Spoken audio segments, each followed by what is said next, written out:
ഇന്ന് മാർച്ച് 15 അന്താരാഷ്ട്ര തലത്തിൽ തന്നെ ഇസ്ലാമോഫോബിയ ദിനമായി UN ആചരിക്കുന്ന ഒരു ദിവസമാണിന്ന്. നമ്മൾ പലപ്പോഴും ഇസ്ലാമോഫോബിയയെക്കുറിച്ച് നിരന്തരം സംസാരിക്കാറുണ്ട്. പലപ്പോഴായി നമ്മുടെ ചർച്ചകളിൽ കടന്നു വരുന്ന ഒരു കാര്യമാണ് ഇസ്ലാമോഫോബിയ എന്നുള്ളത്. ചില ആളുകളെങ്കിലും ഇസ്ലാമോഫോബിയ എന്ന് കേൾക്കുമ്പോൾ അത് മുസ്ലിങ്ങൾ അവർക്ക് നേരെ വരുന്ന കാര്യങ്ങളെ ഒന്ന് പ്രതിരോധിക്കാൻ ഉണ്ടാക്കിയ എന്തോ ഒരു കാര്യം എന്നുള്ള നിലക്കൊക്കെ ഇസ്ലാമോഫോബിയയെ വായിക്കുന്ന ആളുകളുണ്ട്.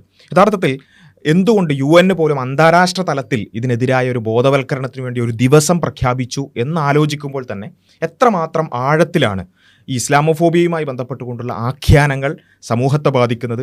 അത് ഒരു സമുദായത്തിന് നേരെയുള്ളൊരു വെറുപ്പായി പരിവർത്തിക്കപ്പെടുന്നത് എന്നുള്ളത് നമ്മൾ തിരിച്ചറിയേണ്ടതുണ്ട് എന്നുള്ളതാണ്. നമ്മളത് ഇങ്ങനെ വളരെ വേഗമായി അതിനെ തള്ളിക്കളയുന്നതിനപ്പുറത്തേക്ക് അതിൻ്റെ ഒരു ആഴങ്ങളിലേക്ക് നമ്മൾ ചിന്തകൾ കൊണ്ടുപോകേണ്ടതുണ്ട് എന്നുള്ളതാണ് ഈ ഒരു സമയത്ത് പ്രത്യേകിച്ച് സൂചിപ്പിക്കാനുള്ളത്. UN സെക്രട്ടറി ജനറൽ ആയിട്ടുള്ള ആൻ്റോണിയോ ഗുട്ടറസ് ഈ ഒരു ഇസ്ലാമോഫോബിയ ദിനവുമായി ബന്ധപ്പെട്ടുകൊണ്ട് 2026 ഇസ്ലാമോഫോബിയ ദിനവുമായി ബന്ധപ്പെട്ടുകൊണ്ട് നടത്തിയിട്ടുള്ള സംസാരം വളരെ ഗൗരവകരമായി നമ്മളെല്ലാവരും അത് മനസ്സിലാക്കാൻ ശ്രമിക്കണം എന്നുള്ളത് കൂടിയാണ്. ഇതിൻ്റെ കൂടെ നമ്മുടെ ചർച്ചയിലേക്ക് കടക്കുന്നതിന് മുമ്പ് നമുക്ക് മലയാളികൾക്ക് ഈ ഒരു ഇസ്ലാമോഫോബിയ ദിനവുമായി ബന്ധപ്പെട്ടുകൊണ്ട് ഒരു സമ്മാനം കൂടി അൺമാസ്കിംഗ് ടീമിൻ്റെ ഭാഗത്തുനിന്നല്ല എങ്കിലും നമുക്ക് കിട്ടിയ ഒരു സമ്മാനം എന്നുള്ള നിലക്ക് ഒരു പുതിയൊരു വെബ്സൈറ്റ് ഇന്ന് ലോഞ്ച് ചെയ്യപ്പെട്ടിരിക്കുകയാണ്. islamophobiawatch.org എന്ന ഉള്ളൊരു സൈറ്റ് നമ്മുടെ സുദേശ് രഘു ചേട്ടൻ്റെ അവരൊക്കെ ഒരു നേതൃത്വത്തിലാണ് ഈ ഒരു കാര്യം മുന്നോട്ട് പോകുന്നത്.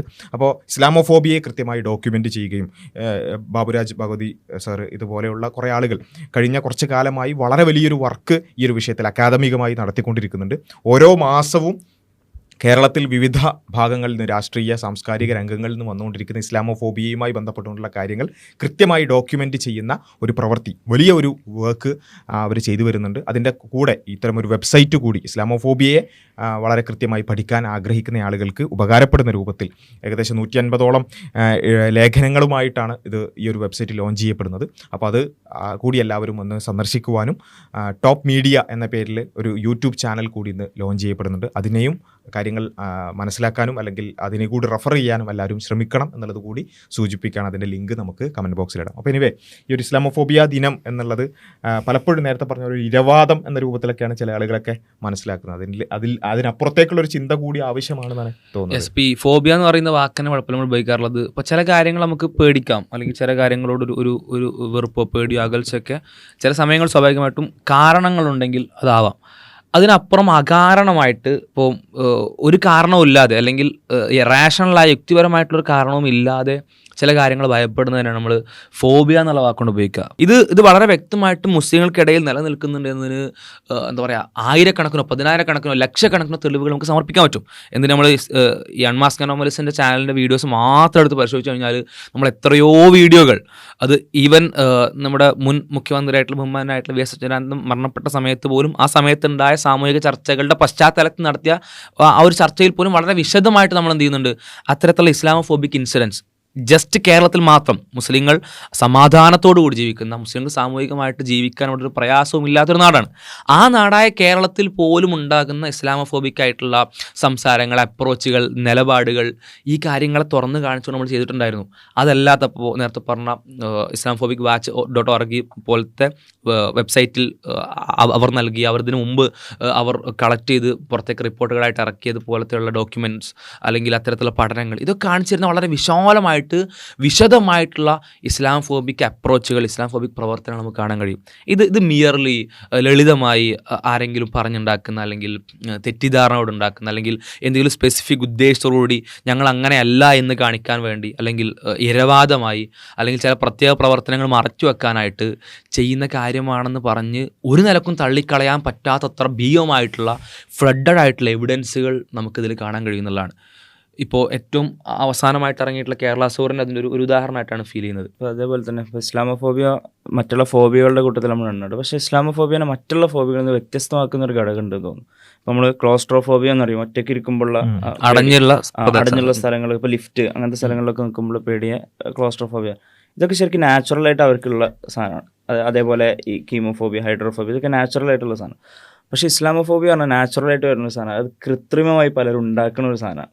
ഈ ഒരു വ്യത്യാസം നമ്മൾ ശരിക്കും മനസ്സിലാക്കേണ്ടത്. ഉണ്ടാക്കിയെടുക്കാൻ വേണ്ടി പ്രവർത്തിക്കുന്ന ഒരു കൃത്യമായ സോഷ്യൽ എഞ്ചിനീയറിങ്ങിൻ്റെ ഭാഗമായിട്ട് നടക്കുന്ന ഒരു സംഭവമാണ് ഈ ഇസ്ലാമോഫോബിയ എന്ന് പറയുന്ന സംഭവം.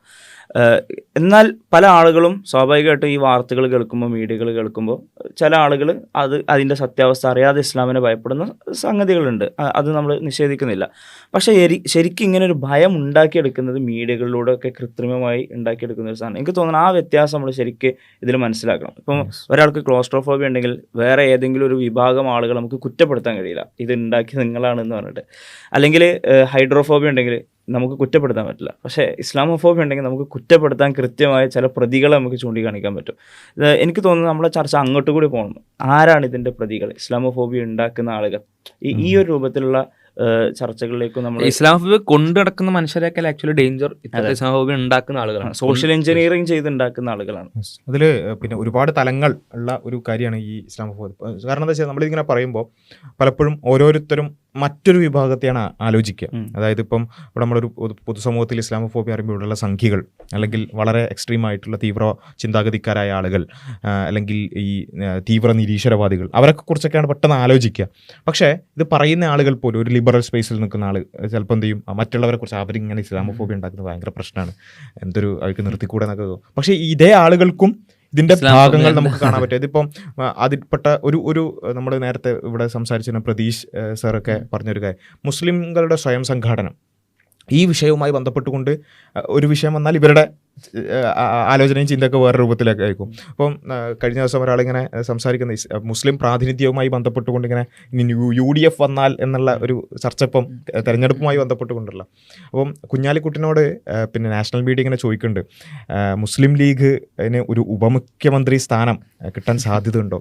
ആ ചോദ്യം തന്നെ ഒരു ഭയങ്കര പ്രശ്നമായ രൂപത്തിൽ എങ്ങനെയെങ്കിലും ഒഴിഞ്ഞു മാറാനാണ് കുഞ്ഞാലിക്കുട്ടി സാഹിബ് ശ്രമിക്കുന്നത്. അത് തീർച്ചയായും അങ്ങനെ തന്നെയാണ് ചെയ്യേണ്ടത്. കാരണം ഒരു ഡിപ്ലോമാറ്റിക്കലി അത് അങ്ങനെ ചെയ്തിട്ടില്ല എന്നുണ്ടെങ്കിൽ അതുകൊണ്ടുണ്ടാകുന്ന പക്ഷേ അവിടെ പറയുന്നത് വളരെ പിന്നെ എന്താ പറയുക, അർഹതപ്പെട്ട ഒരു UDF എന്ന് പറയുന്ന ഒരു സംവിധാനത്തിൽ ലീഗിന്റെ പ്രാതിനിധ്യം എത്രത്തോളം നമുക്കറിയാം. ഒരു UDFന്റെ നട്ടലായി ലീഗ് ഉണ്ട് എന്നുള്ളത്. ലീഗ് എന്ന് പറയുന്ന രാഷ്ട്രീയ പാർട്ടിക്ക് അത്രത്തോളം പ്രാതിനിധ്യത്തിനുള്ള അല്ലെങ്കിൽ അത്രത്തോളം അവകാശങ്ങൾ അവിടെ ഉണ്ട്.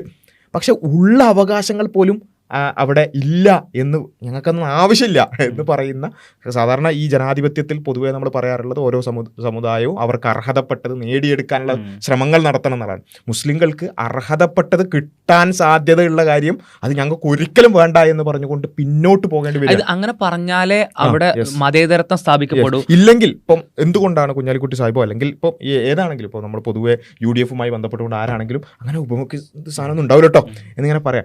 പിന്നെ 5ാം മന്ത്രി വിശാഖാൻ പറയണേ അങ്ങനൊന്നും ഉണ്ടാവാനേ സാധ്യതയില്ല കേട്ടോ എന്നിങ്ങനെ പറയേണ്ടി വരുന്നത് എന്തുകൊണ്ടാണ്? അതെന്തുകൊണ്ടാണ്? ഒരു രാഷ്ട്രീയ പാർട്ടിക്ക് അവർക്ക് കിട്ടുന്ന MLA മാരുടെ എണ്ണത്തിനനുസരിച്ച് അവർക്ക് കിട്ടുന്നതിനനുസരിച്ച് ചെയ്യും. ഓരോ മുന്നണിയുടെ ഭാഗമാണ്. ഇനി ആയിക്കോട്ടെ, ഇനിയിപ്പോൾ കൂടുതലുണ്ടെങ്കിലും കുറവുണ്ടെങ്കിലും ആ മുന്നണി തീരുമാനിക്കുന്ന കാര്യമാണ്. ഇതിനെന്തിനാണ് ഇത്രമേൽ ഭയങ്കര എന്തോ ഒരു വലിയ സംഭവം വരുന്നത് പോലെ ആക്കുന്നത്? അവിടെ അണ്ടർലൈങ് ആയിട്ടുള്ളൊരു ഇസ്ലാമോഫോബിയ ഉണ്ട്. ഇപ്പം ഈ 5ാം മന്ത്രി വിഷയം അല്ലേ, 5ാം മന്ത്രി വിഷയം എന്ന് പറഞ്ഞാൽ പല പാർട്ടിക്കാർക്കും അവരുടെ പ്രാതിനിധ്യം അനുസരിച്ച് 5 മന്ത്രിമാരോ 4 മന്ത്രിമാരോ 3 മന്ത്രിമാരോ ഒക്കെ ആയിട്ടുണ്ട്. അതൊക്കെ ആ മുന്നണിക്കകത്ത് ചർച്ച ചെയ്യേണ്ട ഒരു കാര്യമായിരുന്നു. അത് മുസ്ലിങ്ങൾക്ക് ഉണ്ടാകുമ്പോൾ ആ ഒരു സ്വയം സംഘാടനത്തെ വലിയ രൂപത്തിൽ പ്രശ്നമാക്കുക. ഇതിപ്പോൾ ഈ രാഷ്ട്രീയ നേതൃത്വത്തിലും അധികാരത്തിലും വരുന്ന സമയത്ത് ഉണ്ടാകുന്ന കോലാഹലങ്ങൾ എന്ന് പറഞ്ഞാൽ വളരെ വലുതാണ്. അതുകൊണ്ട് തന്നെ സ്വാഭാവികമായിട്ടും പല മുന്നണികളും, ഈവൻ മുസ്ലിം പ്രാതിനിധ്യം വളരെ അധികമുള്ള മുന്നണികൾ പോലും കോൺഷ്യസ്ലി പ്രത്യേക ശ്രദ്ധ എടുത്തിട്ട് അങ്ങനെ വരരുത്, എന്താ കാരണം ഇത്തരൊരു പ്രശ്നം സാമൂഹികമായിട്ട് ഉണ്ടാവരുത് എന്തുകൊണ്ട് ശ്രദ്ധിക്കുന്ന ഒരു കാണാൻ കഴിയും. ആ ശ്രദ്ധന്റെ ഭാഗമാണ് നമുക്ക് കേരളത്തിന്റെ മുഖ്യമന്ത്രിമാരിൽ CH മുഹമ്മദ് കോയ അല്ലാത്ത വേറെ ഏത് ഏറ്റവും കുറവ് കാലം മുഖ്യമന്ത്രിയായിരുന്ന മനുഷ്യൻ എന്ന അർത്ഥത്തിൽ CH മുഹമ്മദ് കോയ മാത്രമാണ്. അത് വളരെ വളരെ വളരെ വളരെ കുറവ് ദിവസം ഈ കേരളത്തിൻ്റെ മുഖ്യമന്ത്രി ആയിരുന്നത്. അതും കേരളം എന്ന് പറഞ്ഞാൽ സജീവ രാഷ്ട്രീയത്തിൽ മുസ്ലിങ്ങളുടെ പങ്ക് കേരളം രൂപീകൃതമായ കാലം മുതലേ ഉള്ള ഒരു സംസ്ഥാനമാണ്. മാത്രമല്ല കേരളത്തിൻ്റെ 1/3 എന്ന് പറയാൻ പറ്റുന്ന അത്രത്തോളം ജനസംഖ്യ, ഇപ്പോൾ 29 ഒരു 23 മുതൽ 29 വരെയാണ് കേരളം ഉണ്ടായത് മുതൽ ഇതുവരെയുള്ള കാലഘട്ടത്തിൽ മുസ്ലിങ്ങളുടെ ജനസംഖ്യ ആനുപാതികമായിട്ടുള്ളത്. അഥവാ വളരെ ഏറ്റവും കൂടുതൽ വോട്ടേഴ്സ് ഉള്ള സമുദായങ്ങളുടെ ഒരു സമുദായം, വളരെ സജീവമായിട്ട് രാഷ്ട്രീയത്തിൽ ഇടപെടുന്ന സമുദായം. ആ സമുദായത്തിൽ നിന്ന് ഇതുവരെ ഒരു മുഖ്യമന്ത്രി വന്നിട്ടില്ല. ഇനി ഇപ്പോ കുറച്ച് ദിവസങ്ങൾ വന്നിട്ടുണ്ട്. പക്ഷെ ഇതിലെ ഈ ഒരു കാര്യം പറയുമ്പോൾ ഞാൻ ഒരു ഇടത് ചാനൽ, യൂട്യൂബ് ചാനൽ ചർച്ച കണ്ടു. അപ്പോൾ അതിൽ അവരിങ്ങനെ പറയാണ്, ഇതിങ്ങനെ സമുദായമായിട്ടൊക്കെ നമ്മൾ കാണേണ്ട കാര്യമുണ്ടോ? ഉമ്മൻചാണ്ടിയെ ആരെങ്കിലും ക്രിസ്ത്യൻ മുഖ്യമന്ത്രിയായിട്ട് അല്ലെങ്കിൽ ആന്റണി ആരെങ്കിലും ക്രിസ്ത്യൻ മുഖ്യമന്ത്രിയായിട്ട് കണ്ടിട്ടുണ്ടോ? ഇല്ലല്ലോ. അതൊക്കെ വളരെ സ്വാഭാവികമായിട്ട് നടക്കുന്നതല്ലേ എന്നാണ് പറയുന്നത്. അവിടെ തന്നെ ഇവരെ സംബന്ധിച്ചിടത്തോളം ആ ചർച്ചയുടെ തൊട്ടു മുമ്പ് ഇവർ ചർച്ച ചെയ്തത് എന്താ അറിയോ? ഷാഫി പറമ്പിൽ ഒരു എന്താ പറയുക തീവ്ര ഇസ്ലാമിസ്റ്റ് ചാരനാണോ എന്നുള്ളതാണ്. എന്ന് വെച്ചാൽ ഒരു മുസ്ലിം ലീഗിന്റെ ഭാഗമാണ്. പിന്നെയും നമുക്ക് പറയാം ഈ പറഞ്ഞ ഇസ്ലാമോഫോബിയയുടെ എലമെന്റുകൾ അതിൽ കംപ്ലീറ്റ്ലി ഉണ്ട്. ഒരു കോൺഗ്രസിന്റെ ഭാഗമായി അതിനെ ഷാഫി പറമ്പിലിനെ സംബന്ധിച്ചിടത്തോളം മുസ്ലിങ്ങൾക്കിടയിലുള്ള പ്രശ്നം അല്ലെങ്കിൽ ഒരു മുസ്ലിം ഭാഗത്ത് നിന്നുള്ള ഷാഫി പറമ്പിലിനോടുള്ള ഒരു അമർഷം എന്ന് പറയുന്നത് മുസ്ലിം കോസിന് വേണ്ടി നിലകൊള്ളുന്നില്ല എന്നുള്ളതാണ്. അല്ലെങ്കിൽ ഞാൻ കംപ്ലീറ്റ്ലി ഇല്ല എന്ന് പറയുന്നില്ല, പക്ഷേ ഒരു വിമർശനം നിലനിൽക്കുന്നുണ്ട്. അപ്പം ന്യായമായ ആവശ്യങ്ങൾക്ക് വേണ്ടി പോലും മുസ്ലിങ്ങൾക്ക് വേണ്ടി സംസാരിക്കുന്നില്ല എന്ന് ആക്ഷേപിക്കപ്പെടുന്ന ഒരാള്, അയാൾ പോലും ഒരു കോൺഗ്രസിന്റെ ഭാഗമായിട്ട് അയാൾ കുറച്ചൊന്ന് പിന്നെ പോപ്പുലാരിറ്റി വരുന്നു, കുറച്ച് ആളുകൾ ഇഷ്ടപ്പെടുന്നു. അത് ഇപ്പോഴേക്ക് എന്താണ് ഒരു മുസ്ലിം അല്ലെ, ഒരു മുസ്ലിം സത്വം അവിടേക്ക് എന്ത് ചെയ്യാണ്. അതായത് ഷാഫി പറമ്പിൽ എന്ന് പറഞ്ഞാൽ ഒരു ഭയങ്കര സ്ട്രൈക്ക് റേറ്റുള്ള നേതാവാണ്. ഇപ്പൊ കേരളത്തിൽ ഈവൻ വി.ഡി. സതീശനാണെങ്കിലും പിണറായി വിജയനാണെങ്കിലും ഉള്ളതിനേക്കാൾ എവിടെ കൊണ്ടുപോയി നിർത്താൻ പറ്റുന്ന അല്ലെങ്കിൽ എവിടെ നിന്നാലും ജയിക്കുമെന്ന് കോൺഫിഡന്റ് ആയിട്ട് പറയാൻ പറ്റുന്ന യൂത്ത് ഐക്കൺ, ഏറ്റവും പോപ്പുലർ യൂത്ത് ഐക്കൺ എന്ന് പറയാൻ പറ്റുന്ന അത്ര വലിയ ലീഡറാണ്. ആ ലീഡർക്ക് പോലും മുസ്ലിം പേരൊരു ഭാരമാകുന്നു, അല്ലെങ്കിൽ ആ ലീഡറിന്റെ മുസ്ലിം പേര് പോലും ചോദ്യം ചെയ്യപ്പെടുന്ന രീതിയിൽ. ഇപ്പോൾ ഇത്തരത്തിൽ ഉമ്മൻചാണ്ടി ഇത്തരത്തിൽ യങ് ഐക്കണായി വരുന്ന സമയത്ത് അദ്ദേഹം ഇതേപോലെ തന്നെ ഒരു മൈനോറിറ്റിന്റെ റെപ്രസെന്റേറ്റീവ് ആണ്. എവിടെയെങ്കിലും ഇത്തരം ചർച്ച കാണാൻ കഴിയുമോ? അവിടെയാണ് ആ ചോദ്യത്തിന്റെ ആരെങ്കിലും ഉമ്മൻചാണ്ടി ആന്റണി ക്രിസ്ത്യൻ മുഖ്യമന്ത്രി എന്ന് പറയോ? അതെന്തൊരു പിന്നെ വിരോധാഭാസമാണെന്നൊക്കെയാണ് അവർ പറയുന്നത്. ശരിയാണ്, വിരോധാഭാസം. നമ്മൾ അങ്ങനെയല്ല പറയുന്നത്. കോൺഗ്രസിന്റെ മുഖ്യമന്ത്രിയായിട്ടാണ് ഇവരൊക്കെ നമ്മൾ എണ്ണേണ്ടത്. പക്ഷേ എന്തുകൊണ്ട് അതേ രൂപത്തിൽ ഷാഫി പറമ്പിലിന് കോൺഗ്രസിന്റെ ഒരു മന്ത്രിയാവാനോ കോൺഗ്രസിന്റെ എം പി ആവാനോ പറ്റുന്നില്ല? പ്രശ്നം പറഞ്ഞത് പറ്റുന്നില്ല എന്നുള്ളതിനേക്കാൾ അങ്ങനെ ഒരു സാധ്യത വരുമ്പോഴേക്ക് എന്തുകൊണ്ട് ഇത്ര വലിയ ചർച്ച വന്നു? അതെന്തുകൊണ്ട് വളരെ പ്രധാനപ്പെട്ട എടുത്തു പറഞ്ഞ ഒരു വിഷയമായിട്ട് മാറുന്നു. ഇപ്പോൾ ഏറ്റവും ലാസ്റ്റ് സജി ചെറിയാൻ പറഞ്ഞൊരു പ്രസ്താവന ഉണ്ടായി. സജി ചെറിയാൻ ഇപ്പോൾ തദ്ദേശ തെരഞ്ഞെടുപ്പ് കഴിഞ്ഞ സമയത്ത് നമുക്ക് ആകെ ടെൻഷനായി എന്ന് വെച്ചാൽ കാസർഗോഡിലും മലപ്പുറത്തും ജയിച്ചു വന്ന കുറച്ച് ആളുകളുടെ പേര്, അത് കുറെ അറബി പേര്, ഇപ്പൊ ടെൻഷനായിട്ട് കുറെ പ്രസ്താവന പറഞ്ഞിരുന്നു. ഇതെന്ന് പറഞ്ഞാൽ വളരെ നോർമലി കുറച്ച് അറബി പേരുകൾ ചില സ്ഥലത്ത് കാണുമ്പോഴേക്ക് ഉണ്ടാകുന്ന ഭയം, അതിനല്ലാതെ വേറെ എന്തിനാണ് ഇസ്ലാമോഫോബിയ എന്ന് പറയുന്നത്? അതെന്ന് പറഞ്ഞാൽ ഇപ്പോൾ പ്രാതിനിധ്യം കൊടുത്തിട്ടല്ല. ഇപ്പോൾ ഏറ്റവും അവസാനത്തെ മന്ത്രിസഭയോ അല്ലെങ്കിൽ നിയമസഭയോ അല്ലെങ്കിൽ ലോക്സഭയിലേക്ക് ഇവിടുന്ന് പോയ ആളുകൾ എടുത്ത് പരിശോധിക്കുക. അപ്പോൾ മുസ്ലിങ്ങളുടെ ജനസംഖ്യ ഇപ്പോൾ 29%. അപ്പോൾ ഒരു 1/3 ഒരു പങ്ക് സ്വാഭാവികമായിട്ടും എല്ലാത്തിനും മുസ്ലിങ്ങൾ അർഹിക്കുന്നുണ്ട്. അപ്പോൾ 20ഓളം എന്താ പറയുക ആളുകൾ ഇവിടുന്ന് ലോക്സഭയിലേക്ക് പോയെങ്കിൽ ഏറ്റവും കുറഞ്ഞത് 6 ആളുകൾ മുസ്ലിങ്ങളാവണം നോർമലി, ജനസംഖ്യാനുപാതികമായിട്ട് മാത്രം കേട്ടോ. അവിടെ ഉള്ളത് വെറും 3 പേരാണ്. ഇനി മന്ത്രിമാരെ പരിശോധിക്കുകയാണെങ്കിൽ 19 മന്ത്രിമാരുടെ സ്വാഭാവികമായിട്ടും 6 വേണം. അവിടെ ഉള്ളത് 2.5 ഈ അബ്ദുറഹ്മാനും മുഹമ്മദ് റിയാസും പിന്നെ അഹമ്മദ് അവർക്കൊരു 1.5. അപ്പോൾ 2.5 എവിടെ 6 വേണ്ടടുത്ത്. MLA-മാരുടെ എണ്ണത്തിലും 10ഓളം MLA-മാർ കുറവാണ്. ഒന്ന് ആലോചിച്ച് നോക്കണം. പ്രാതിനിധ്യം ജനസംഖ്യാനുപാതികമായിട്ട് ലഭിച്ചിട്ടില്ല. ഇത് പറയുമ്പോൾ ചില ആൾക്കാരൊക്കെ ഇങ്ങനെ ഈ കാര്യം പ്രാതിനിധ്യത്തെ കുറിച്ച് പറയുമ്പോൾ മാത്രം ചില ആൾക്കാർ ഭയങ്കര എന്താ പറയുക ഭയങ്കര വിശാലമാകും. അന്ന് നമ്മളങ്ങനെ നോക്കേണ്ട കാര്യമില്ല. അത് കഴിവുള്ള ആളുകൾ കൂട്ടും. ഞാൻ പറയുന്നത് തീർച്ചയായും കഴിവുള്ള ആളുകളെ തന്നെയാണ്, അല്ലാതെ ഓരോരുത്തരും ഇപ്പം മുസ്ലിമാണോ ഹിന്ദുവാണോ ക്രിസ്ത്യാനിയാണോ നോക്കിയിട്ടല്ല. പക്ഷേ ഒരു സമുദായത്തിന് കൃത്യമായ അർഹിക്കുന്ന പ്രാതിനിധ്യം ഉണ്ടെങ്കിൽ നാച്ചുറലി എന്ത് ചെയ്യും, ഇതിനോട് പ്രപ്പോർഷണൽ ആയിട്ടുള്ള ഒരു എണ്ണം അവിടെ വരും. അതാണ് നമ്മൾ മനസ്സിലാക്കേണ്ടത്. മുസ്ലിങ്ങൾ കൃത്യമായി റെപ്രസെന്റ് ചെയ്യപ്പെടുന്നുണ്ടെങ്കിൽ, അതായത് അവർക്ക് വേറെ ബാരിയേഴ്സ് ഇല്ലാതെ റെപ്രസെന്റ് ചെയ്യപ്പെടുന്നുണ്ടെങ്കിൽ സ്വാഭാവികമായിട്ട് 6 മന്ത്രിമാരിലേക്ക് എത്തും അവർ പൊതുവെ. അവിടെ എത്തുന്നില്ലെങ്കിൽ അവിടെ ഇങ്ങനെ CPM ഇങ്ങനെ ഓരോരുത്തരെടുത്തിട്ട് റിയാസ് മുസ്ലിം അങ്ങനെ നോക്കിയിട്ടല്ല, ശരിയാണ്. പക്ഷേ നാച്ചുറലി അവിടെ ആ ഒരു എണ്ണത്തിലേക്ക് എത്തേണ്ടതായിരുന്നു. എത്തുന്നില്ലെങ്കിൽ അതിൻ്റെ അർത്ഥം എന്താ, ഇവിടെ വേറെ ചില ബാരിയേഴ്സ് ഉണ്ട്. അവിടെ മുസ്ലിം പേരുള്ളവർക്ക് ചില അതാണ് നമ്മൾ ഈ ഷാഫി പറമ്പിലിൻ്റെ വിഷയത്തിൽ കാണുന്നത്. നമ്മളിങ്ങനെ നോക്കുമ്പോൾ മുസ്ലിം മുഖ്യമന്ത്രി, അതെന്താ മുസ്ലിങ്ങൾ കോൺഗ്രസിൽ സജീവാകാത്തതുകൊണ്ടല്ല, അങ്ങനെയല്ല ഇങ്ങനെയല്ല എന്നൊക്കെ പറയാം. പക്ഷേ എന്തുകൊണ്ട് ഈ ഷാഫി പറമ്പിലിനെ പോലെ അത്രയും എന്താ പറയുക കുറച്ചുകൂടി സ്വീകാര്യനായ നേതാവിന് പോലും എന്തുണ്ട് ഇത്തരത്തിലുള്ള ബാരിയേഴ്സ് ഇപ്പോൾ തന്നെ? ഇത് മുഖ്യമന്ത്രി ഒന്നും ആകാൻ പോകുന്നില്ല ഇവിടെ. ഞാൻ ഉദ്ദേശിച്ചത് ഒരു പിന്നെ UDF വിജയിച്ചിട്ടില്ല, ഇനി അല്ലെങ്കിൽ വിജയിക്കാണെങ്കിൽ തന്നെ ഷാഫി പറമ്പിൽ ഇപ്രാവശ്യം മത്സരിക്കാൻ സാധ്യതയില്ല. അങ്ങനെയുള്ള ഒരു വിദൂരമായ ഒരു പോസിബിലിറ്റി ആലോചിക്കുമ്പോഴേക്കും എന്താണ് നമ്മൾ ഇതിനെക്കുറിച്ചാണ് ചിന്തിക്കുന്നത്. അപ്പോൾ അതാണ് ബാരിയർ. ഈ ഇസ്ലാമോഫോബിയ ഒരു ബാരിയറാണ്. എന്തിന്? ഈ പ്രാതിനിധ്യത്തിനുള്ളൊരു ബാരിയറായി മാറുന്നു.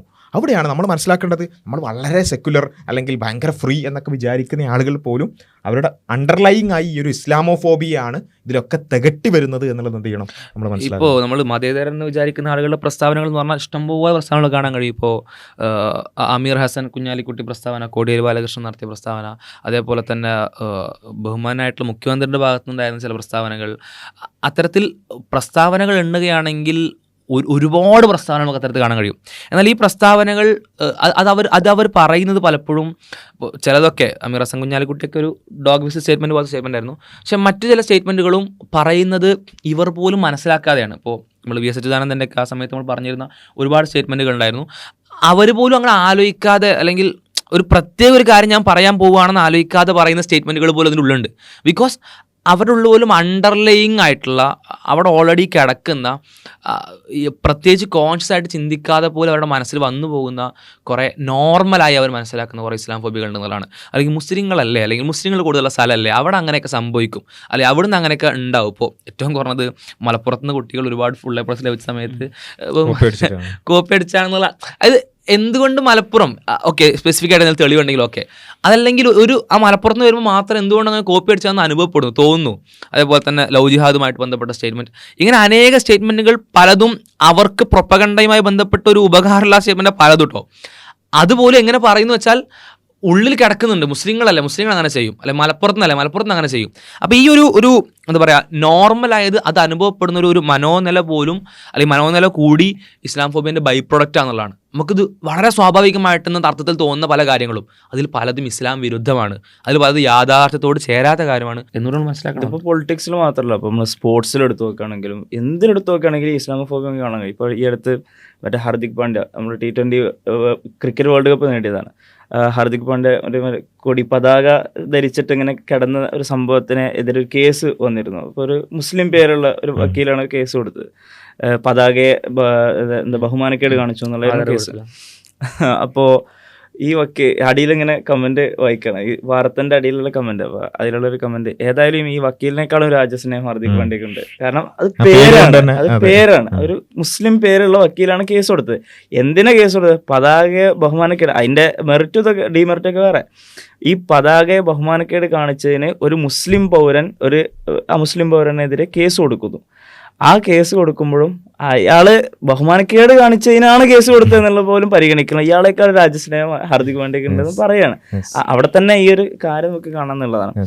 മാത്രമല്ല ഇതിൽ നമ്മൾ ഈ പൊതുവെ നമ്മൾ കേരളത്തിൽ നിന്ന് സംസാരിക്കുമ്പോൾ നമ്മളൊരു പ്രതലത്തിൽ നിന്നാണ് സംസാരിക്കാറുള്ളത്. എന്താ വെച്ചാൽ നമ്മൾ ഓൾറെഡി കുറച്ചൊക്കെ ഒരു അടിപൊളി, മറ്റ് സംസ്ഥാനത്തിലുള്ളവർ ഇസ്ലാമോ അങ്ങനെ ഒരു മുസ്ലിം വിരുദ്ധതയും ഇസ്ലാമോഫോബിയൊക്കെ ഉള്ളവർ എന്നുള്ളത്. പക്ഷേ എനിക്ക് തോന്നിയത്, ഞാൻ ഇങ്ങനെ പലപ്പോഴും ഒബ്സർവ് ചെയ്തൊരു കാര്യം, ശരിയാണ്, യു പിയിലും അല്ലെങ്കിൽ നോർത്തിലൊക്കെ ഒരുപാട് പ്രശ്നങ്ങളുണ്ട് തീർച്ചയായും. കായികമായി ഏറ്റവും കൂടുതൽ ആക്രമിക്കപ്പെടുന്നൊക്കെ അവിടെ നിന്ന് തന്നെയാണ്, യാതൊരു സംശയമില്ല. പക്ഷേ ഇപ്പോൾ ഈ കഴിഞ്ഞ ദിവസമാണല്ലോ ഒരുപാട് മുസ്ലിങ്ങൾ കൊല ചെയ്യപ്പെട്ടത് പോലും നോർത്തിൽ സംഭവിച്ചിട്ടുണ്ട്. പക്ഷേ അതിനപ്പുറത്തേക്ക് വെറുപ്പ്, ഇപ്പോൾ സോഷ്യൽ മീഡിയ നമ്മളൊന്ന് ജസ്റ്റ് എടുക്കുക. ഇപ്പോൾ ഈ കഴിഞ്ഞ ഇടക്ക് എല്ലാവരും ഇന്ത്യ മൊത്തം ചർച്ച ചെയ്യപ്പെട്ട ഒരു കാര്യം ജാവേദ് അക്തറുമായിട്ടുള്ള സംവാദം. ആ സംവാദത്തിൻ്റെ കമൻറ്റ് ബോക്സ് എടുത്ത് നോക്കുക. അല്ലെങ്കിൽ മുസ്ലിങ്ങളുമായി ബന്ധപ്പെട്ടുകൊണ്ടുള്ള അവിടെയും ഹെയ്റ്റൊക്കെ ഉണ്ട് തീർച്ചയായും. അവിടെയും ഈ BJP പോലുള്ള യന്ത്രങ്ങൾ പ്രവർത്തിക്കുന്നതുകൊണ്ട് ഹെയ്റ്റൊക്കെ ഉണ്ട്. പക്ഷേ ഞാൻ പറയുന്നത് മലയാളി സോഷ്യൽ മീഡിയയിൽ ഉള്ളതിനേക്കാൾ കമ്പാരിറ്റീവ്ലി കുറവാണ് നോർത്ത് ഇന്ത്യയിലെ പലപ്പോഴും കമൻറ്റുകളിലുള്ള ഹെയ്റ്റ് എന്ന് എനിക്ക് തോന്നിയിട്ടുണ്ട്. കാരണം ഒന്നാലോചിച്ചൊക്കെ ഈ കേരളത്തിൽ ഇപ്പോൾ നമ്മൾ ഏത് എടുക്കാം, പിന്നെ മീഡിയ വൺ ആകട്ടെ, മനോരമയാകട്ടെ, മാതൃഭൂമി ആകട്ടെ, ഏതാകട്ടെ, ഇപ്പോൾ ജനാണെങ്കിൽ പിന്നെ പറയേണ്ട കാര്യമില്ല, അതൊരു വിസർജനമായി മാറുകയാണ്. അപ്പോൾ അത്തരത്തിലുള്ള ഏത് മീഡിയയുടെയും മുസ്ലിങ്ങളുമായി എന്തെങ്കിലും തരത്തിൽ ടച്ച് ചെയ്യുന്നൊരു വാർത്ത, അതിന് താഴെ കാണുന്ന കമൻറ്റുകൾ നമുക്ക് ആലോചിക്കാൻ പോലും പറ്റാത്ത, അത് പിന്നെ ചിലപ്പോൾ നമ്മൾ പറയും ആ ഒരു മുസ്ലിം പേരുള്ള ആളുകൾ പ്രതികളായാൽ, മുസ്ലിം പേരുള്ള ആൾ പ്രതിയായ ഒരു മുസ്ലിം പേരുള്ള ആൾ പ്രതിയായതേ ഉള്ളൂ. അപ്പം അവിടെ ഹെയ്റ്റ് കമൻറ്റ് വരിക, അല്ലെങ്കിൽ അത് അങ്ങനെയാണ്, ഈ കോയമാരാണ്, അതാണ് ഇത്, ഓക്കെ. അവിടെ നമുക്ക് ഒരു വാദത്തിന് വേണ്ടി സമ്മതിച്ചു കൊടുക്കാം, മുസ്ലിങ്ങൾ ആയതുകൊണ്ടാണല്ലോ, ഏതോ ഒരു മുസ്ലിം അങ്ങനെ ഒരു തോന്നിയാസം കാണിച്ചുകൊണ്ടാണല്ലോ. മുസ്ലിങ്ങൾ വല്ല അച്ചീവ്മെൻറ്റ് നേടിയാലോ, ഒരു തട്ടിട്ട കുട്ടിക്കൊരു ഫസ്റ്റ് റാങ്ക് കിട്ടി, അവിടെ എന്താണ് ആ തട്ടിട്ടിട്ട് ഈ കോയച്ചി അല്ലേ, ഈ അച്ചീവ്മെൻറ്റ് നേടിയാലും അതേപോലെ തന്നെ എന്തെങ്കിലും പ്രതിയായാൽ എന്നും വേണ്ട, ഒരു മുസ്ലിം ടച്ച് ഉണ്ടായാൽ മതി, ഒരു അടുത്തൂടെങ്കിലും ഒരു മുസ്ലിം ഇങ്ങനെ നടന്നു പോയാൽ മതി, അവിടെ ഹെയ്റ്റ് കമൻറ്റുകൾ. അപ്പോൾ ചില ആൾക്കാരൊക്കെ പറയാം അത് സോഷ്യൽ മീഡിയ അല്ല യഥാർത്ഥ സമൂഹം. ശരിയാണ്, സോഷ്യൽ മീഡിയ ഒന്നും അല്ല യഥാർത്ഥ സമൂഹം. പക്ഷേ ഈ കമന്റ് ഇടുന്ന ആ ഒരു ഫേക്ക് അടിക്ക് പിന്നിലും ആരെങ്കിലൊക്കെ ഇരുന്ന് ടൈപ്പ് ഉണ്ടല്ലോ. അപ്പോൾ ഞാൻ പറയുന്നത് അത്രയും അളവിൽ മലയാളി സമൂഹത്തിൽ ഹെയ്റ്റ് ഉണ്ടാവാൻ സാധ്യതയില്ല. പക്ഷേ മറ്റുള്ളവരെ കമ്പയർ ചെയ്യുമ്പം ഒരു പരിധിവരെ മലയാളികൾ വളരെ ഭീതിതമായൊരു അവസ്ഥയിലേക്ക് പോകുന്നുണ്ട്. അതിൻ്റെ ഒരു അപകടം നമ്മൾ തിരിച്ചറിയണം. അത് ഞാൻ പറയുന്നുള്ളൂ. മലയാളികൾ മൊത്തത്തിൽ അങ്ങോട്ട് ഇസ്ലാമോഫോബിക്കായി എന്നൊന്നും ഞാൻ പറയുന്നില്ല. അങ്ങനെ ആ ഒരു നിലക്കൊന്നും നമുക്ക് അനലൈസ് ചെയ്യാനുള്ള ഡാറ്റ നമ്മുടെ കയ്യിലില്ല. പക്ഷേ വളരെ ഗൗരവകരമായി അത് ആരൊക്കെയാണോ അതിന് പിന്നിൽ പ്രവർത്തിക്കുന്നത്, രാഷ്ട്രീയ ലക്ഷ്യത്തിനാകട്ടെ, TRPക്ക് വേണ്ടിയാകട്ടെ, എന്തിനു വേണ്ടിയിട്ടാണെന്നെങ്കിൽ അതിനുവേണ്ടി പ്രവർത്തിക്കുന്ന ആളുകൾ കുറച്ചുകൂടിയൊക്കെ ഒന്ന് ശ്രദ്ധിക്കണം. കാരണം നമ്മൾ ഇത്രയും കാലം കേരളത്തെക്കുറിച്ച് സ്വയം അഭിമാനിച്ച കുറേ കാര്യങ്ങളുണ്ട്, അതൊക്കെ തകർന്നു പോകുന്ന ഒരു അവസ്ഥയിലേക്കാണ് ഇപ്പോഴത്തെ ഡയറക്ഷൻ എന്ന് മലയാളി സോഷ്യൽ മീഡിയ നോക്കുമ്പോൾ വളരെ ന്യായമായി സംശയിക്കാനുള്ള എല്ലാ കാര്യങ്ങളും നമുക്ക് കാണാൻ പറ്റും എന്നുള്ളതാണ്. ഇതിൽ പറഞ്ഞല്ലോ കമന്റ് സെക്ഷനിലുള്ള എല്ലാ റിയാലിറ്റി എന്ന് പലരും പറയാറുണ്ട്, ശരിയായിരിക്കും. ബഹുഭൂരിപക്ഷം ചിലപ്പോൾ ആ വെറുപ്പിലേക്ക് പോയില്ല. പക്ഷെ ഈ വെറുപ്പ് പറയുന്നവരുണ്ട് ഈ കമന്റ് സെക്ഷനിൽ, അവർ ശരിക്കും അവരുടെ മനസ്സിനുള്ളിലുള്ള സാധനം വളരെ ആത്മാർത്ഥമായി പറയുന്ന സാധനങ്ങളാണ്. പക്ഷെ അത് ഒരു റിയാലിറ്റിയാണ്, നമ്മൾ അതിനെ അംഗീകരിക്കണം. ഇപ്പോൾ ഇവിടെ പറഞ്ഞ പോലെ അതിന് ഉത്തരവാദികളായ കുറേ ആളുകളുണ്ട്, അവരതിനെക്കുറിച്ച് ചിന്തിക്കേണ്ടതുണ്ട്. പിന്നെ ഈ വിഷയമായിട്ട് ബന്ധപ്പെട്ട് ഇപ്പോൾ ഇസ്ലാമോഫോബിയ ഇങ്ങനെ പരക്കുമ്പോൾ ഒന്ന് അത് ചെയ്യുന്ന ആളുകൾ ആരാന്നുള്ളൊരു ധാരണ നമുക്ക് ഉണ്ടാകണം. അതേപോലെ തന്നെ ഇതിനെ പ്രതിരോധിക്കാൻ എന്താണ് വഴി? സ്വാഭാവികമായിട്ടൊരു ഇപ്പോൾ നമ്മൾ ഇസ്ലാമോഫോബിയ മാത്രമല്ല, ഇപ്പോൾ കേരളത്തിനെ കുറിച്ച് തന്നെ ഭയങ്കര ഭീകരവൽക്കരിക്കുന്ന രൂപത്തിലുള്ള അവതരണങ്ങൾ നമുക്ക്. ഇപ്പോൾ മുമ്പ് മറ്റേ ആനയുടെ ഒരു സംഭവം ഉണ്ടായിരുന്നു, മറ്റേ മേനകാ ഗാന്ധിയുടെ ഒരു സംഭവം. പല സെലിബ്രിറ്റികളും അത് വലിയ സംഭവമാക്കി ഇട്ടു. അത് കേരളത്തിൽ നടന്നുകൊണ്ടാണ്, പ്രത്യേകിച്ചും മലപ്പുറത്ത് നടന്നു എന്നുള്ള രൂപത്തിലായിരുന്നു ഉണ്ടായത്. അത് വേറെ വിഷയം, അത് അങ്ങനെ പോട്ടെ. ഇതേപോലെ തന്നെ ഇപ്പോൾ ഈ അടുത്ത് കേരള സ്റ്റോറി 2 ഇറങ്ങി. അപ്പോൾ അത് ശരിക്ക് എനിക്ക് തോന്നുന്നു മലയാളികൾ ഒരു അർത്ഥത്തിൽ നമ്മൾ അഭിനന്ദിക്കണം. കാരണം പല മലയാളികളും അതിനെ വളരെ അവജ്ഞയോടുകൂടി തള്ളിയാണ്. എത്രത്തോളം വെച്ചാൽ ട്രോളുകളൊക്കെ പൊറോട്ട ഇല്ലാതെ അവിടെ ബീഫ് കൊടുക്കുന്നതൊക്കെ പറഞ്ഞ് ട്രോളെന്നൊക്കെ നമുക്ക് കാണാൻ കഴിയും. അപ്പോൾ ആ ഒരു രൂപത്തിലാണ് മലയാളികൾ അതിനെ ഏറ്റെടുത്തത്. പക്ഷെ എന്നാലും ഇത്തരത്തിലുള്ള സംഭവങ്ങൾ ഉണ്ടാകുമ്പോൾ ഇങ്ങനെ ഭീകരവൽക്കരിക്കാനുള്ള ശ്രമം ശരിക്കും കേരളത്തിനെ തൊടുമ്പോൾ, ഒരു കേരളം എന്ന് പറഞ്ഞ പ്രദേശത്തെ തൊടുമ്പോൾ അതിൽ മുസ്ലിങ്ങൾ മാത്രമല്ലല്ലോ, ഹിന്ദുക്കളുണ്ട്, ക്രിസ്ത്യാനികളുടെ മതമില്ലാത്തവരൊക്കെ ഉണ്ട്. അപ്പോൾ എല്ലാവരും ഭയങ്കരമായിട്ട് ഇളകി വശമാവും. കാരണം അതിൽ നമ്മൾ പോലും വിമർശിക്കുന്ന പല ആളുകളും പല സന്ദർഭങ്ങളിലും അവർക്കെതിരെ വിമർശനം ഉണ്ടെങ്കിൽ എന്താ കേരളത്തെ എസൻസിന്റെ ഭാഗമായ ഒരാൾ പോലും അതില് ശരിക്കും ഇത് ഈ കേരള സ്റ്റോറിയുമായി ബന്ധപ്പെട്ടുള്ള ആ പ്രതികരണം ശരിക്കും ഒരു നല്ല ഒരു കേസ് സ്റ്റഡി ആയിട്ട് നമുക്ക് എടുക്കാൻ പറ്റുന്നതാണ്. കാരണം നമ്മളിങ്ങനെ പല വിഷയങ്ങളും അപരവൽക്കരണത്തെക്കുറിച്ച്, വെറുപ്പിനെക്കുറിച്ചൊക്കെ നമ്മൾ പറയുമ്പോൾ ചില ആൾക്കാർ പറയും നിങ്ങൾ ഇങ്ങനെ കരയാണ് അല്ലെ, എന്താ കരച്ചത് നിർത്തിയില്ലേ എന്നൊക്കെയാണ് ചോദിക്കുക. അപ്പോൾ എന്തിനാ നിങ്ങൾ കേരള സ്റ്റോറിക്ക് വേണ്ടി കരഞ്ഞു? നോർത്ത് ബീഫ് കഴിക്കുന്ന ആൾക്കാരല്ലേ, ആ ബീഫ് കഴിക്കുന്ന ആൾക്കാർ സ്വാഭാവികമായിട്ടും പല ആൾക്കാരും സിനിമ പറഞ്ഞ ഒരു ആവിഷ്കാര സ്വാതന്ത്ര്യമല്ലേ, അതൊക്കെ അങ്ങനെ കാണിച്ചു വെച്ചിട്ട് എന്തെങ്കിലും പ്രശ്നമുണ്ടോ? ഇത് നമ്മൾ ചോദിക്കുമ്പോൾ നമ്മളുടെ മനസ്സിൽ അതിന് ഉത്തരമുണ്ട് അല്ലെ. ശരിക്കും മലയാളികൾ എന്ന നിലക്ക് നമുക്ക് ഉത്തരമുണ്ട്. എന്താ കാരണം?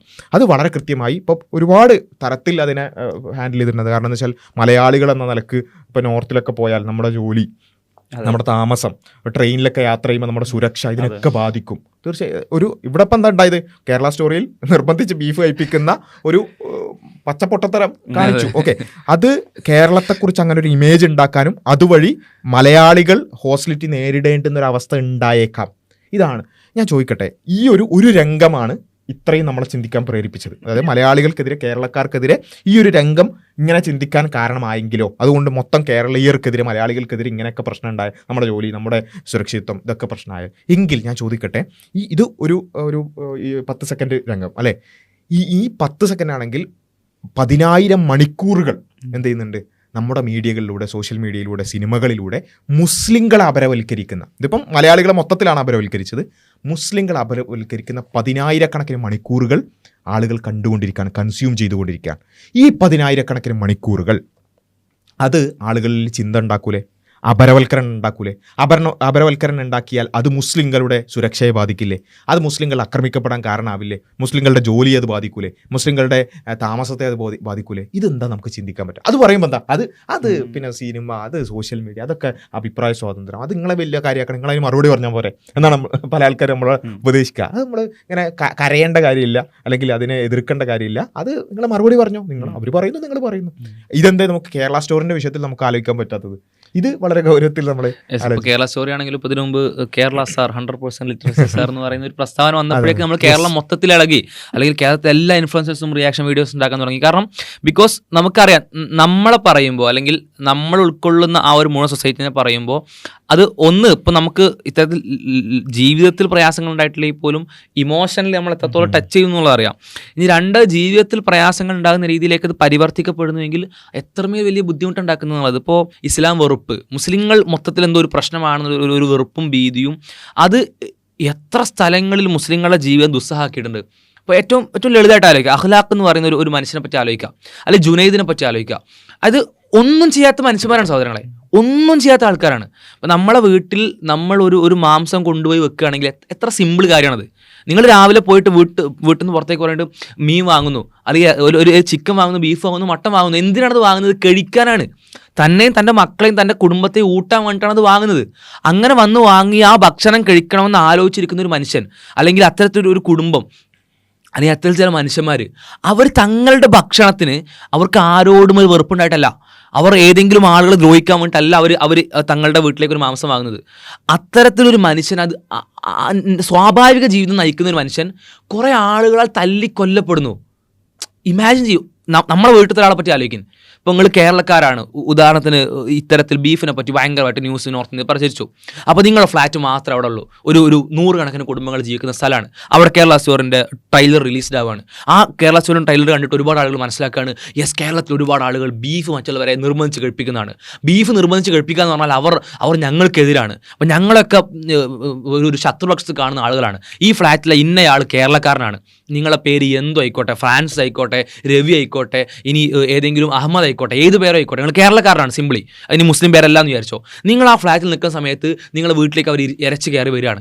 അവർ ചോദിക്കുകയാണ്, നിങ്ങളുടെ വീട്ടിൽ ബീഫില്ലേ? ഞങ്ങൾ ആരെങ്കിലും നിർബന്ധിച്ച് കഴിപ്പിക്കാൻ വേണ്ടി ബീഫ് നിങ്ങളുടെ വീട്ടിൽ ഫ്രിഡ്ജിൽ ഇരിക്കുന്നതെന്ന് ചോദിക്കുകയാണ്. നിങ്ങൾ ഫ്രിഡ്ജ് വന്നിട്ട് അവർ ഏതെങ്കിലും ഒരു മാംസം കാണാണ്, ഇനി ബീഫ് ആയിക്കോട്ടെ, ബീഫ് അല്ലാതെ ഇരുന്നോട്ടെ, ഏതെങ്കിലും ഒരു മാംസം കാണാണ്. ആ മാംസം കാണുമ്പോഴേക്ക് നിങ്ങളുടെ വീട്ടിലെ ഗൃഹനാഥനെ, 40, 50, 60 വയസ്സുള്ള ഗൃഹനാഥനെ അവർ ആ കുടുംബത്തിന് മുമ്പിട്ട് തല്ലിക്കൊല്ലുകയാണെങ്കിൽ എങ്ങനെ നിങ്ങൾക്ക് ഫീൽ ചെയ്യാം? ഇനി അത് ബീഫ് തന്നെ ആയിക്കോട്ടെ, അവിടെ ബീഫ് നിരോധിതമായിട്ടുള്ള സ്ഥലമാണ്, ബീഫ് തന്നെ ആയിക്കോട്ടെ. അഖ്ലാഖിൻ്റെ വിഷയത്തിലൊക്കെ വളരെ പ്രധാനമായിട്ട് വന്ന ന്യൂസ് പറഞ്ഞാൽ അത് ബീഫ് ആയിരുന്നില്ല, അത് ബീഫ് തന്നെയാണെന്ന് നിങ്ങൾക്ക് ഉറപ്പുണ്ടോ? അങ്ങനെ ഉറപ്പുണ്ടെങ്കിലല്ലേ പോയിട്ട് അത് ചെയ്യാൻ പറ്റുള്ളൂ. ബീഫാണെങ്കിൽ ചെയ്യാൻ പറ്റുമോ? ബീഫാണെന്ന് ഉറപ്പുണ്ടെന്ന് വിചാരിച്ചോ അങ്ങനെ പോയിട്ട് ഒരാളെ കൊല്ലാൻ പറ്റുമോ? അല്ലെങ്കിൽ അതിൻ്റെ പേരിൽ അത്തരത്തിൽ ക്രൂരപ്രവർത്തനം ചെയ്യാൻ പറ്റും. ഇനി ബീഫ് തന്നെ ആയിക്കോട്ടെ, നിങ്ങൾ വീട്ടിൽ ബീഫെന്ന് വിചാരിച്ചു, നാട്ടിൽ നിന്ന് വന്നപ്പോൾ നിങ്ങൾ ബീഫ് അത്ര ആഗ്രഹമായതുകൊണ്ട് ബീഫ് കുറച്ച് കൊണ്ടുവന്ന് വിചാരിച്ചോ. അങ്ങനത്തെ ഒരു ബീഫ് നിങ്ങളെ വീട്ടിൽ കണ്ടു എന്നുള്ളതുകൊണ്ട് നിങ്ങളുടെ വീട്ടിലെ ഗൃഹനാഥനെ അത്തരത്തിലൊരാൾ വന്ന് കൊല്ലുന്നത് നിങ്ങൾക്ക് ഓക്കെ ആണോ? നിങ്ങൾക്കത് ഓക്കെ ആയിട്ട് ഫീൽ ചെയ്യുന്നുണ്ടോ? അങ്ങനത്തെ എത്ര സാഹചര്യങ്ങൾ. ഇത് നോർത്ത് ഇന്ത്യയിൽ മാത്രമല്ല, കേരളത്തിൽ പോലും ഇപ്പോൾ ഏറ്റവും അടുത്ത് പാലക്കാട് ഉണ്ടായിട്ടുള്ള ആ ബംഗ്ലാദേശിയെ എന്ന് വെച്ചിട്ട് ഒരു അന്യസംസ്ഥാന തൊഴിലാളിയെ കൊന്നു. എന്താ കാരണം? ബംഗ്ലാദേശിയാണ്. ബംഗ്ലാദേശി എന്ന് പറയുമ്പോൾ തന്നെ ഉണ്ടാകുന്ന കുറേ സ്റ്റിഗ്മകൾ അങ്ങനെ കയറി വരും.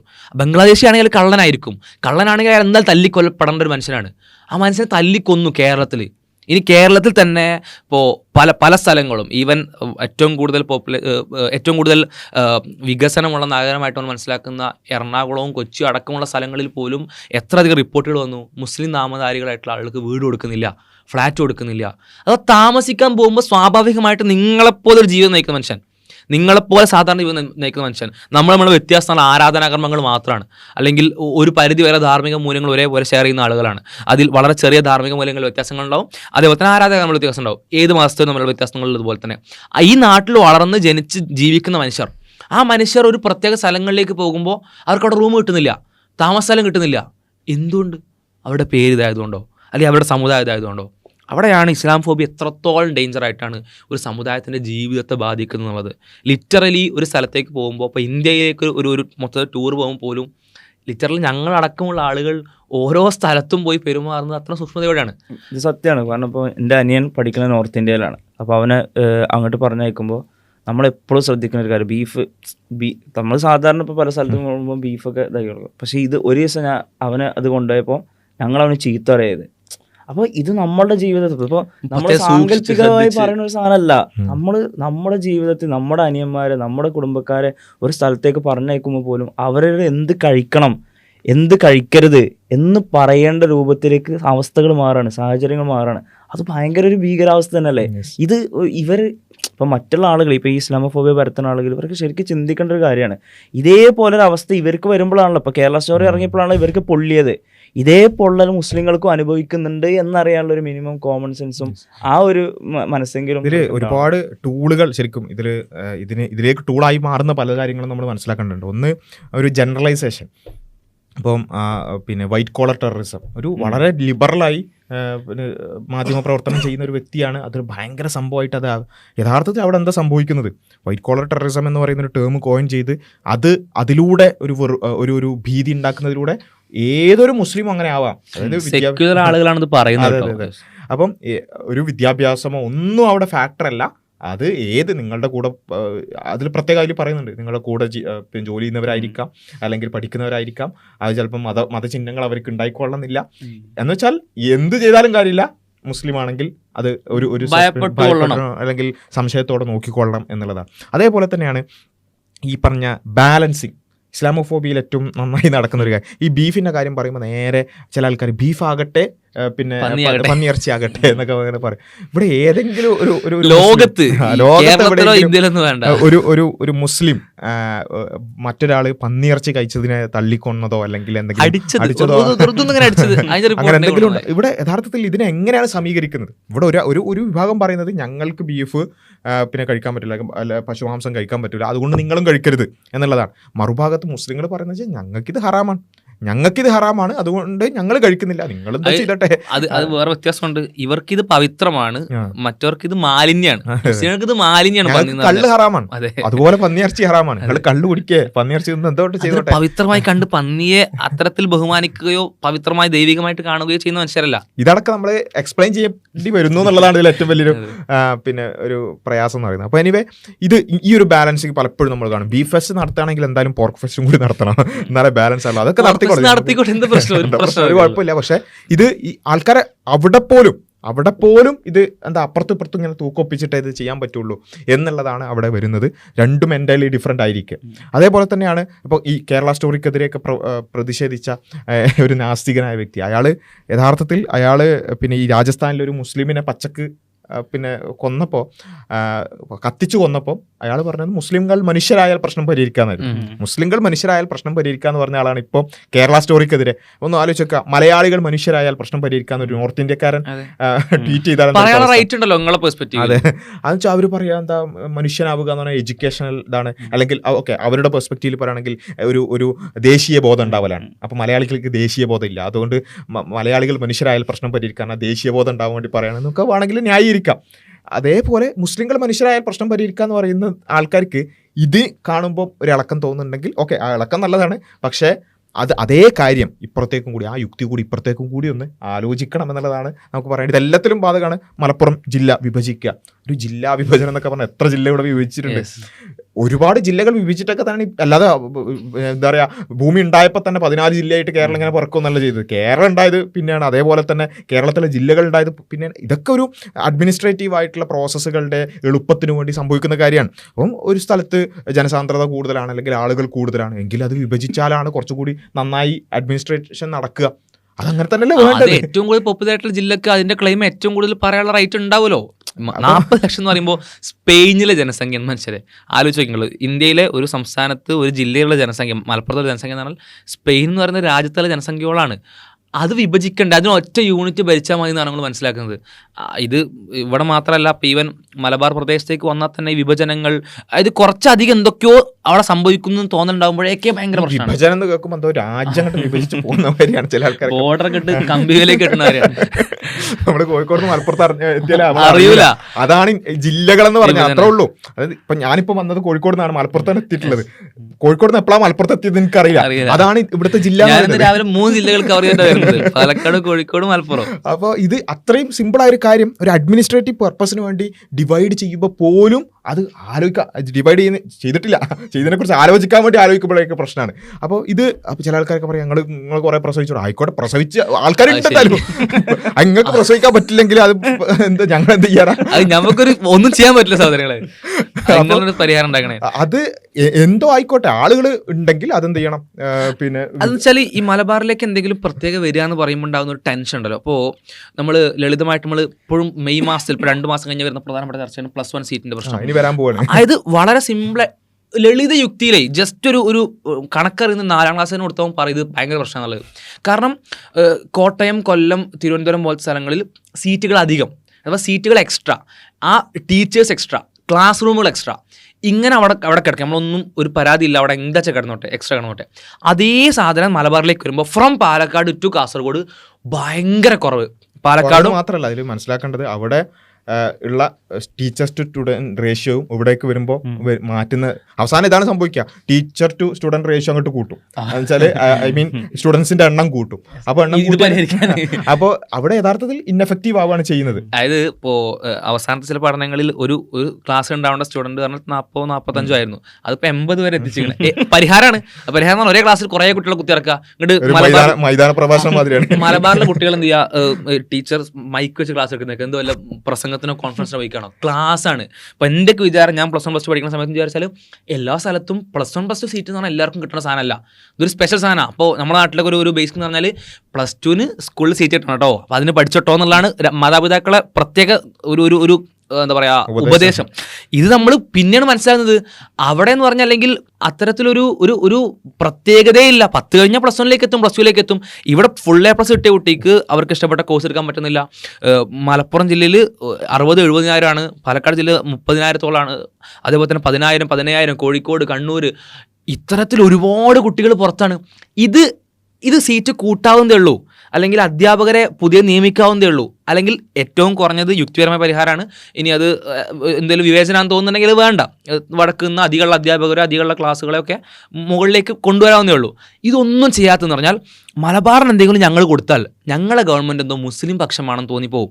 അപ്പോൾ മുസ്ലിങ്ങൾക്ക് വേണ്ടി അധികം ചെയ്തു കഴിഞ്ഞാൽ ഞങ്ങളെന്താവും, ഞങ്ങളൊരു ഒരു തീവ്രവാദം സപ്പോർട്ട് ചെയ്യുന്ന, എന്തോ ഒരു പ്രശ്നം സപ്പോർട്ട് ചെയ്യുന്ന ആളുകളാണ് തോന്നും. അനുഭവം കൊടുക്കുന്നതിനെ കുറിച്ചല്ല കേട്ടോ, അർഹിക്കുന്ന സാധനത്തിനും കുറവ് കൊടുക്കുന്നതിനെ കുറിച്ചാണ് ഈ പറയുന്നത്. അർഹിക്കുന്നത് ലഭിക്കാതിരിക്കുന്നതിനെ പറ്റിയും അത് ലഭിക്കാനുള്ള ഇത് പറയാത്തോണ്ടല്ല. ഇപ്പോൾ പറഞ്ഞ പോലെ തന്നെ അടുത്ത മാസം എല്ലാവരും പറയാൻ തുടങ്ങും, ഇത് ഇക്കൊല്ലം പരിഹരിക്കപ്പെടില്ല, എഴുതി വെച്ചോളം ഇക്കൊല്ലം പരിഹരിക്കപ്പെടില്ല, അടുത്ത കൊല്ലം ഇത് എല്ലാവരും പറയാൻ തുടങ്ങും. നിരന്തരം ആവശ്യപ്പെട്ടിട്ടും വളരെ കൂടുതൽ ജനസംഖ്യയുള്ള സ്ഥലത്ത് നിന്ന് ഇതിങ്ങനെ ആവശ്യങ്ങൾ പറഞ്ഞുകൊണ്ടിരുന്നിട്ടും ഇത് പരിഹരിക്കപ്പെടാത്തതുകൊണ്ടാണ്. അവിടെ അത് കൊടുത്തു കഴിഞ്ഞാൽ ഞങ്ങളെന്തോ ഒരു മാർക്കിലായിട്ട് വായിക്കും, ഞങ്ങളെന്തോ ഒരു സ്കെച്ച്ഡായിട്ട് ആളുകൾ കാണും. ഇത് ഒരു സ്ഥലത്ത് മുസ്ലിങ്ങൾ അല്ലെങ്കിൽ ചില മനുഷ്യർ ജീവിക്കുമ്പോൾ അവർക്ക് ലഭിക്കേണ്ട അർഹത അവർ ചെയ്യുന്ന ആരാധനാകർമ്മങ്ങൾ കൊണ്ട്, അവരുടെ വിശ്വാസം കൊണ്ട് ഇല്ലാതാക്കപ്പെടുന്നു എന്ന് പറയുമ്പോൾ എത്ര വലിയ അവഗണന, വിവേചനമാണ്. ഇത് നമ്മളെ കേരളത്തിലാണ്, വേറെ എവിടെയില്ല, നമ്മൾ ആലോചിക്കണം. യെസ്. അപ്പോൾ നമ്മൾ ചുരുക്കുകയാണെന്നുണ്ടെങ്കിൽ ഇത് വലിയ ഒരുപാട് തലങ്ങളുള്ള ഒരു വിഷയമാണ്.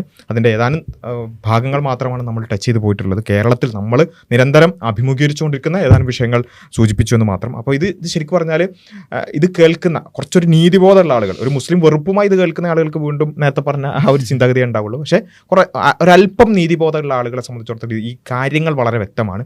ഇതെന്തുകൊണ്ട് സംഭവിക്കുന്നു എന്നുള്ളതിനെക്കുറിച്ചുള്ള ആലോചനയാണ് പ്രത്യേകിച്ചും ഈ ഒരു ദിവസം UN പ്രത്യേകമായി അതിൻ്റെ ബോധവൽക്കരണവുമായി ബന്ധപ്പെട്ടുകൊണ്ട് പ്രഖ്യാപിച്ച ഈ ഒരു ദിവസം നമ്മൾ എന്താണ് ഇസ്ലാമോഫോബിയ, അതിൻ്റെ ഫ്രെയിംവർക്കുകൾ എന്താണ് എന്ന് പഠിക്കാൻ നമ്മൾ എന്ത് ചെയ്യുക, ഉപയോഗപ്പെടുത്തുക. അത് നമ്മൾ മതേതരരാണെന്നുള്ളത് നമ്മളുള്ളിൽ ഇത് വരില്ല എന്നുള്ളൊരു തെറ്റിദ്ധാരണ ഇരിക്കരുത്. കാരണം ഇവിടെ പറഞ്ഞ ഒരുപാട് ഉദാഹരണങ്ങളിൽ മതേതരരായിട്ട് സമൂഹത്തിൽ പോർട്രേ ചെയ്യപ്പെടുന്ന ഒരിക്കലും BJP-കാരുടെ ഒന്നും ഉദാഹരണം പറഞ്ഞിട്ടില്ല. കാരണം ഇപ്പോൾ ഇവിടെ പറഞ്ഞ നേരത്തെ വൈറ്റ് കോളർ ടെററിസം പറഞ്ഞത് വളരെ പോപ്പുലർ ആയിട്ടുള്ള കേരളത്തിലെ ഒരു ജേർണലിസ്റ്റ് അല്ലെങ്കിൽ സെക്യുലർ ജേർണലിസ്റ്റ് ആയിട്ടുള്ള അരുൺകുമാറാണ്.